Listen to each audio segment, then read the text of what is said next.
हर सुबह एक स्कूल के बाहर एक बूढ़ा आदमी बैठा रहता था।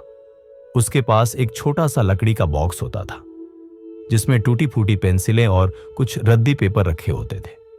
लोग उसे कबाड़ बेचने वाला समझते थे, कुछ लोग उसे नजरअंदाज करते, कुछ बच्चे उसे चिढ़ाते। अरे देखो, पेंसिल वाला बाबा आ गया। लेकिन वह बूढ़ा आदमी, जिसकी आंखों में उम्र भर की थकान थी, फिर भी मुस्कुराता रहता था।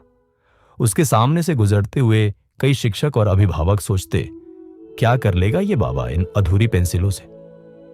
एक दिन स्कूल का एक छात्र, जिसका नाम था आरव, क्लास में बहुत परेशान दिखा। उसका एग्जाम था, लेकिन पेंसिल कहीं गिर गई थी। स्कूल गेट के पास ही उसकी नजर उस बूढ़े बाबा पर पड़ी, जो अपनी पुरानी पेंसिलों को छील रहा था। मजबूरी में आरव ने जाकर पूछा, बाबा, एक पेंसिल मिलेगी?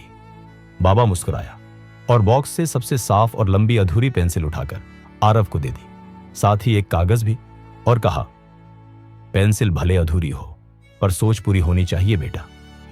आरव उस पेंसिल से परीक्षा में बैठा। एग्जाम बहुत अच्छा गया।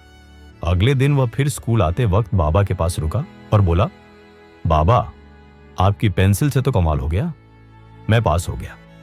बाबा फिर मुस्कुराया और धीरे से कहा, इस बॉक्स से कई बच्चों की तकदीर लिखी गई है बेटा। आरव अब हर दिन उस बाबा से मिलने लगा।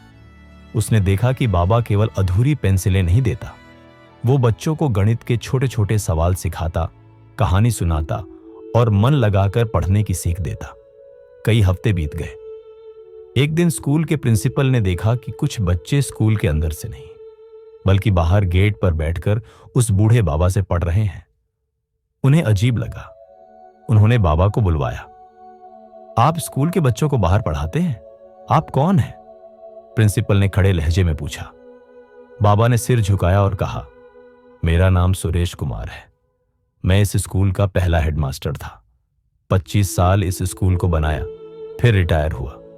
बच्चों से दूर नहीं रह सका तो यहीं बैठने लगा। पैसे की जरूरत नहीं थी, बस वो अधूरी पेंसिलें और बच्चों की मुस्कान ही मेरी पेंशन बन गई। पूरा स्टाफ स्तब्ध रह गया। जिस इंसान को उन्होंने एक मामूली बूढ़ा समझा, वह तो उनके स्कूल का इतिहास था। अगले ही दिन स्कूल के बोर्ड पर एक नई नाम पट्टी लगी, सुरेश कुमार लर्निंग कॉर्नर, जहां अधूरी पेंसिलें पूरी कहानियां लिखती हैं। अब हर दिन बच्चे सुरेश बाबू से कुछ नया सीखते। उनके पास किताबें नहीं थी, लेकिन जीवन के अनुभव थे। अधूरी पेंसिलों से उन्होंने सैकड़ों बच्चों की सोच बदल दी। इस कहानी से हमें यह सीखने को मिलता है, कभी किसी को उसके हालात से मत आंकिए, क्योंकि हो सकता है वो अधूरी पेंसिल से भी आपकी तकदीर लिख दे। अगर ये कहानी आपके दिल को छूती है तो कमेंट करके बताइए, आपकी जिंदगी में वो सुरेश बाबू कौन है जिन्होंने आपको दिशा दी।